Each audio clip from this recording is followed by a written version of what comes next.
back again for tutorial number 3. So today we are going to look at shading, and I'm going to particularly focus on shading just using one colour at a time. So you can use blending like we did in the previous video to shade like we did on the berries. But today I'm going to focus on just shading with just one colour.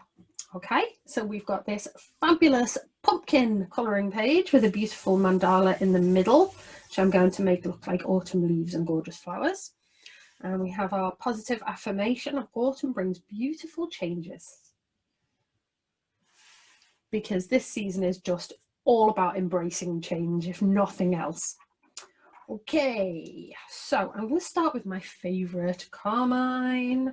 Carmine is so my favourite at the moment. What I'm going to do is I'm not going to start in the middle, and I'm not going to start at the edge. I'm just going to start here. So I'm going to do the gentle light colouring that we've discussed till you're probably sick of me saying it. I'm going to do it on all of these petals going round the middle here.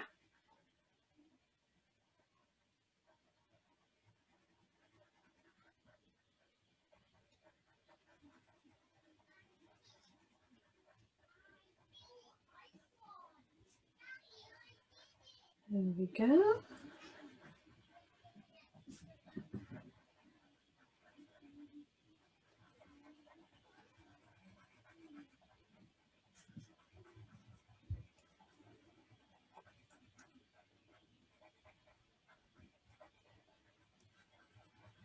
So as you can see, any of the lines that I'm planning on colouring over, I'm just sort of ignoring.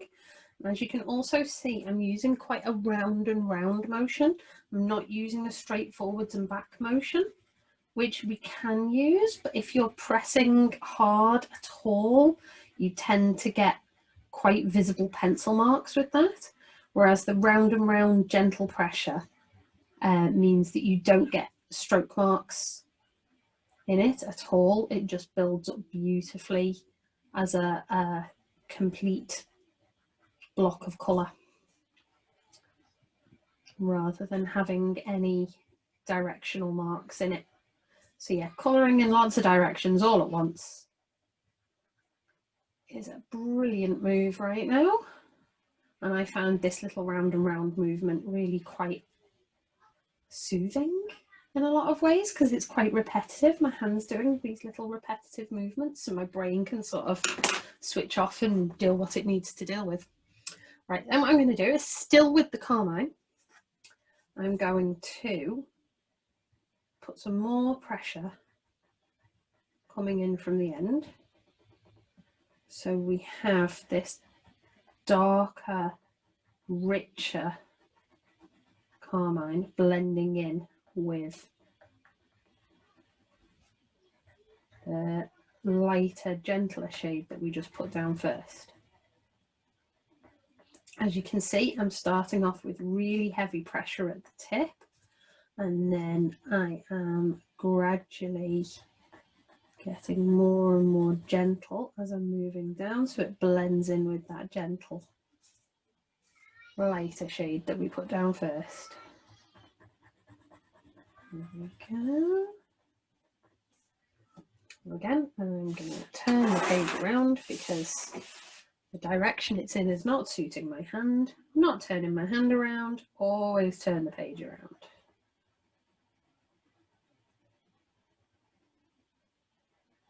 You can see it's already looking quite effective, and I've not even done half of them. And it looks quite cool. It gives a really nice effect, especially on mandalas and repeating patterns like this. I find this type of shading is a really good way to get that kind of depth to it. Plus, again, you get that sort of repetition, so it's quite soothing to colour.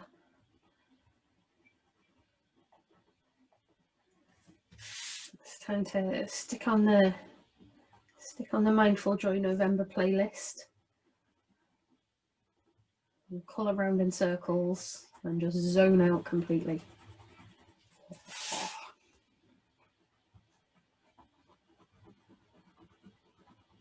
Let's blend that a bit better. There we go. There we go.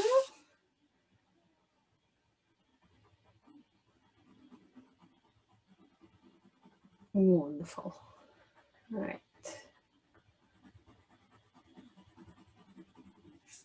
Fabulous. I'm really pleased with how that bit looks. So I'm going to move on. I think I'm going to use our permanent orange for these next bits in the middle, these little petals here. And what I'm going to do is I'm just going to give them a light little colour. I'm not going to do anything too strenuous with them, I don't think, because I don't want them to take away from that lovely shading that we've just done on the carmine petals above it.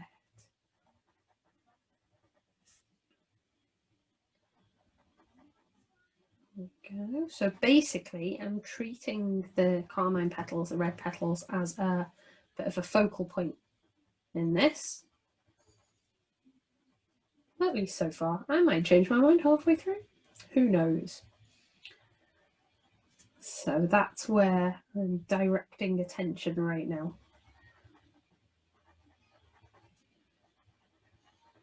Right. Now I'm going to go with deep yellow. So I'm just going to gradually transition through shades of yellow and orange into the middle. As you can see, I'm not too overly fussed about staying inside the lines. I was never that good at staying inside the lines. I'm still not. I don't think it matters. And I'm going to press quite hard for this piece of Naples yellow, because what I then want to do into the middle is have it going gradually paler and paler in that middle circle. So what I'm going to do is I'm going to do a very light colour over the middle. Hopefully you can see the difference in that. And then I'm just going to blend right around the edges, just like we did with the other one, except I'm doing it round in a circle into the middle. There we go. So that's almost, it's blending across that line really. Fabulous. Okay, our next part, I'm going to use our Havana Brown to do these outer parts of the petals.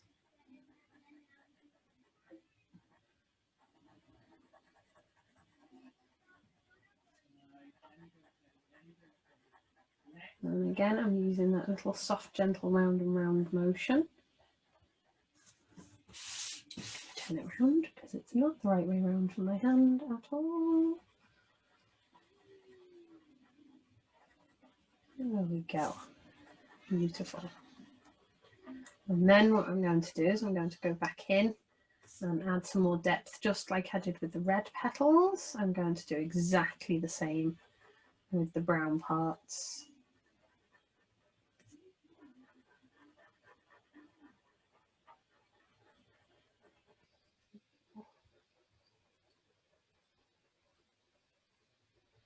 There we go. So I'll go back to the beginning. And I'm going to do it from the outer edge coming inwards again, because I'm just going to follow that pattern all the way through now, so it doesn't feel jarring at all to look at. So there's a lot to be said for chopping and changing directions of the way you're doing things, but just now I'm not going to.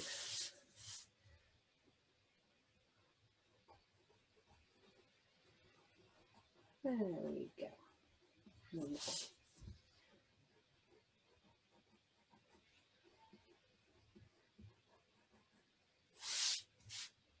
So as you can see, I'm turning the page around the whole time. I am not moving the angle of my hand particularly at all.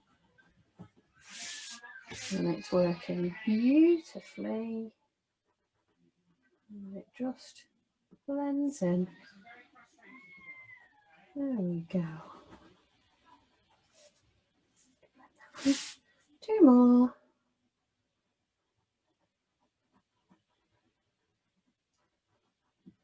You might find that you want to sharpen your pencil in the middle of doing this. It's absolutely fine. You can totally decide for yourself. You don't have to wait till it's completely gone or completely blunt before you sharpen it. I mean, if it gets a bit flat, like the tip of this, and you want a point, you want a better point to get some detail with, then sharpen it. It's totally reasonable. Okay, next I think we need some orange because it's a pumpkin and there's literally very little orange on it so far. So I'm going to do these leafy patterns. Again with my round and round, very soft, gentle, round and round. And then straight at the sides, so I get the edges.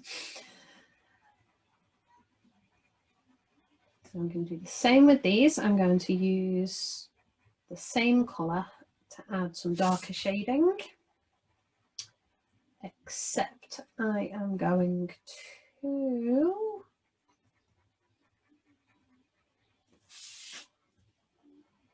do it with the leaf vein patterns rather than just straight shading like I did with the others. If you wanted, you could colour each of the leaf sections a different colour. That's absolutely fine. It's your picture. You totally do it your way. I am not telling you how to do this at all. I am just here to give you some ideas and inspiration in case you're looking at it and going, where do I start? You might find that even if you start following me, you'll reach a point where you're like, oh, I think I'll try this instead. And again, it's brilliant. Just remember to please share your pictures on the page for us all to see, because I'm so excited to see everyone's pictures. Right, don't know why I was putting that down. So what I'm going to do is I'm going to go from the top again. I'm going to press really quite hard with this one.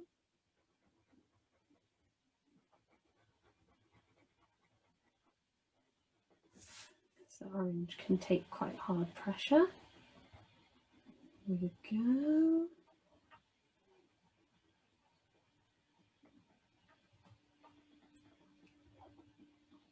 I have to admit, I always do the first one and then think, oh, that looks terrible. What am I doing? I have to just take a deep breath and get to like halfway through and then go, no, okay, actually, that looks all right. So even if you start doing something, you go, it doesn't look good. It's okay. Take a deep breath. It will all be fine. Plus, the best thing about colouring pages is there is no such thing as doing it wrong.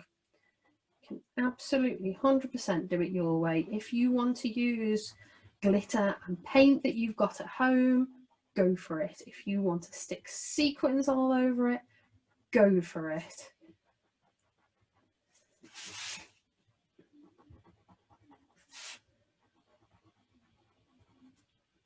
It's all about you and your enjoyment and your space for self-care and creative thinking. So all I am aiming to do is give you a little bit of a framework for that and a little bit of a set time for that. There we go.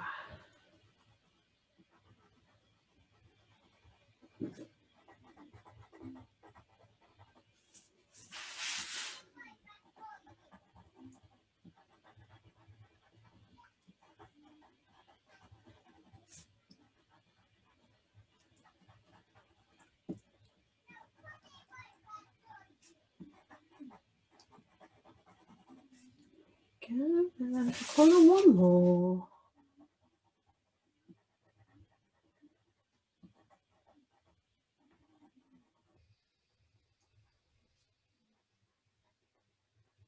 already really pleased with how this is starting to look.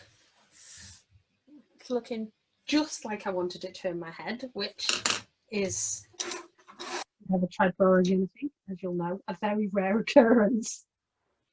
Fabulous.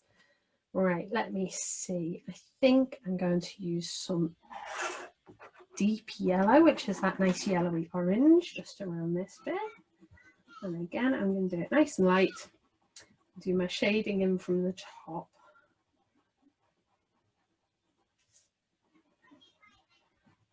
To make it look like it fits with the rest of it.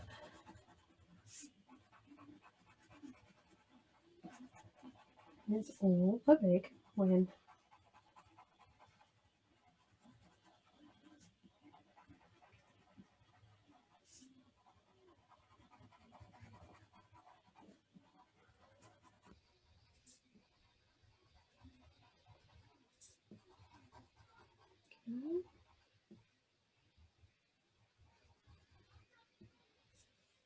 Okay. Get more shading in from the outside. I'm just going to do it from the very top of the point, I think, because I was going to do it all the way around the sides, but actually I quite like it just like that. I feel like that fits quite nicely with what I've already done. Let's stick with that then. There we go.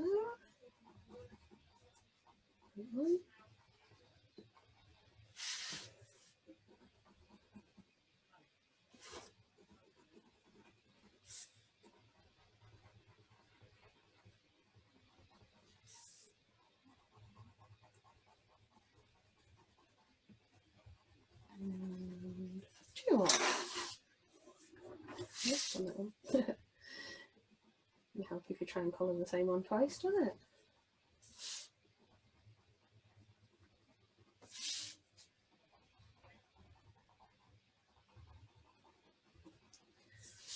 Before I forget, I'm colouring quite fast here because obviously you don't want this tutorial to last 14 hours.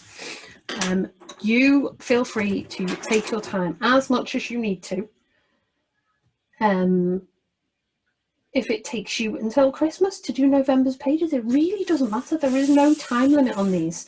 These tutorials are going to stay on the page, they won't be removed, and they will always be there for you to look back at whenever you want. So yeah, I'm going to leave that one there for now. I am going to finish the rest of it and post it on the page. I haven't quite decided what I'm going to do with this lettering. I don't know whether I might do a blend where I do each letter a different colour. I might do you an extra mini video of that if you're lucky. And I will see you soon.